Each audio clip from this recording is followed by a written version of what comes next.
Everybody has one, a birthday, and they come around once a year. You can't fight it. It's going to happen. But yet, I found that there are three distinct phases of birthdays. You have anticipation, can't wait.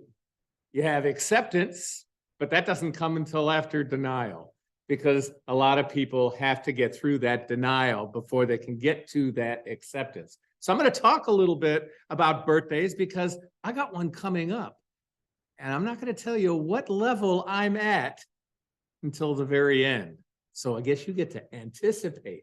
But remember, we all used to anticipate birthdays. When we were young, you know, they asked the little kid, how old are you? I'm 4.5, or 4 3/4. I'm 4. You always wanted to be a little bit older. You're always looking forward to that birthday. Wherever you were wasn't good enough, right?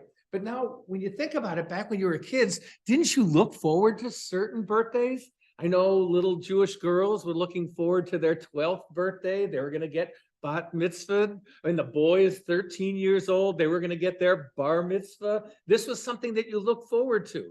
My daughter, bar mitzvah, bat mitzvah, I'm not worried about that. 16. I want to be 16. I want a driver's license. I heard about 16 since she was 12. I only have 3 years, 4 years. I heard about that all the time. She anticipated 16. Couldn't wait. But then she made 16. And now she's anticipating towards the next journey, 18. I got to be 18. I got to be an adult, right? I'm going to be able to leave the house. I get to say where I'm going to go and do what I want to do. 18 is the way to go. But 18 isn't the way to go, right? Because that's just a stepping stone to your next anticipation, which is 21. 21, I get to vote. I can go and buy lottery tickets. If I want to go to a bar, I could go to a bar. I'm 21. I am really an adult until I try to rent a car. And then I find out that you have to be 25.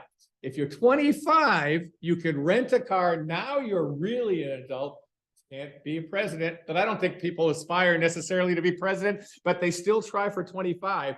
And then they get to that ripe old age of 29. 29, and then they stay there.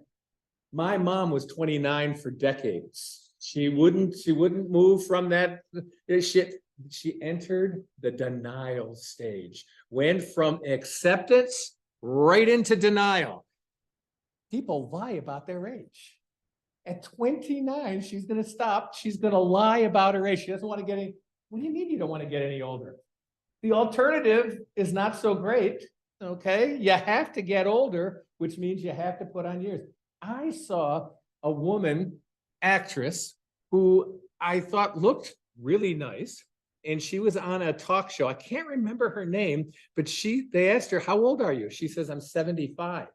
And the host said, my gosh, you're 75. That's amazing. You look great. She says, well, really, I'm 65. She says, but when I tell people I'm 75, that's the reaction I get. She says, I don't understand why people keep saying they're 29 when they look 45. And she says, because that's just counterintuitive. It doesn't really work. But people try to deny. She doesn't. She has the opposite. But you know, and I got to tell you a pet peeve, okay? If you tell me you are 64 years young, okay, you got me.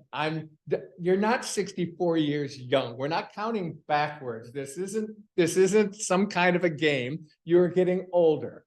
But you're not just getting older, you're getting better, right? You're learning. I can think of, I told you I have a birthday coming up. I know that I'm more experienced. I've got more experiences now than I did before. I've learned a little bit more about what it takes to live in this world than I did before. I'm excited, but sometimes people might not get to that step of acceptance unless they can relate it to something. I have a friend who was born on the same date as Saddam Hussein. He could relate. And he doesn't hang with the guy, so he's fine. Okay, I tried. But he could relate to a particular date. That's pretty cool, right? Me, I relate to Memorial Day. I was born on the May 30th, Memorial Day. And that is something that sticks with me and has been with me forever. I used to watch the parades in Rochester, New York on Memorial Day, and my parents told me that was in my honor. I used to watch the Scottish band come by with their bagpipes, but they were the Scottish bands. It was in my honor. Folks, okay, I know the bands weren't there for me, and I know that the parade wasn't there for me, but you know something? Memorial Day is something that I do take really personal. It's something that I find inspirational.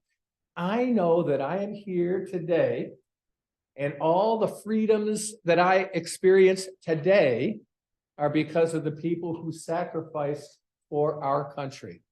And so it always meant something to me.